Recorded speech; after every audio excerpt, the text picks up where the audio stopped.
Radio Free Asia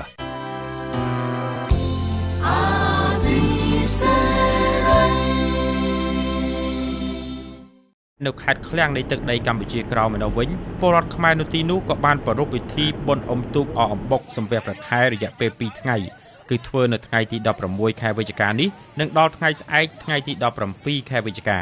បាទលោកជុនច័ន្ទបុតដែលបានទៅទស្សនាពិធីបុណ្យអុំទូកនៅខេត្តឃ្លាំងនោះមានសេចក្តីរាយការណ៍មួយពីទីនោះបាទជំរាបសួរលោកជុនច័ន្ទបុតបាទជំរាបសួរលោកបានវិជាបាទ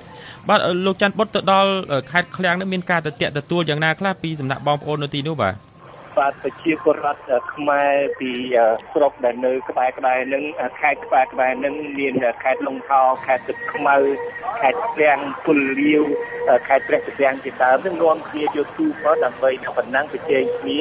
នៅលើទន្លេបាសាក់ដែលភាសាវៀតណាមហៅថាទន្លេគូឡុងបាទហើយពួកគាត់មានការរាក់ទាក់ណាស់ចំពោះប្រជាពលរដ្ឋខ្មែរនេះឯងហើយជាពិសេសនៅពេលដែលយើងឃើញខ្មែរដែលមកពីតំបន់កណ្ដាលបាទមកពីខេត្តជុំវិញនឹង5-6ខេត្តហើយទូកដែលយកមកតំណាំងនឹងមានចំនួន62ទូកហើយអ្វីដែលខ្ញុំចាប់អារម្មណ៍ជាងគេនោះគឺថានៅទីនេះគេមិនហៅថាពិធីតំណាំងទូកទេគេហៅថាពិធីមហោស្រពលយប្រទីបទៅវិញពេលតែមានទូកដូចខ្ញុំបានជម្រាបចឹងមានដល់តែ62ទូកបានចូលមករួមក្នុងពិធីប្រឡងតំណាំងទូកនេះអ្វីដែលខ្ញុំបានឃើញហើយប្លែកពីពិធីដែលយើងបានរៀបចំនៅឯតំបន់កណ្ដាលនោះគឺថាឈ្មោះទូកជាពិសេសឈ្មោះទូកនៅឯខាងលើនោះច្រើនថារឹកជីសែនជ័យឬមួយពូសែនជ័យអីជាដើមនៅទីនេះគេយកឈ្មោះវត្តដើម្បីយកមកដាក់ទូកទៅវិញឧទាហរណ៍ថាបើសិនជាទូកនឹងមកពីវត្តសុផាន់រាំងសីហើយមកពីតំបន់កញ្ចាប់ថ្មីគេហៅថាសុផាន់រាំងសីបឹងកញ្ចាប់ថ្មីឬមួយក៏មកពីផាត់មង្គលធិបតីគេហៅទូកនឹងថាមង្គលធិបតីបឹងកញ្ចាប់ចាស់ឬបឹងកញ្ចាប់ថ្មីអីជាដើមឬមួយគេហៅថាទូកសាលាបល័យឬទូកទំនប់តាមឈ្មោះរបស់វត្តដែលឧបត្ថម្ភទូកនឹងមកតែម្ដង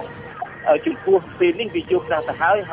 គឺទៅចាប់ផ្ដើមលយប្រទីបដែរប្រទីបនៅទីនេះក៏ខុសពីប្រទីបនៅការហែនៅកណ្ដាលនោះដែរពីព្រោះថានៅឯតំបន់កណ្ដាលយើងឯនោះ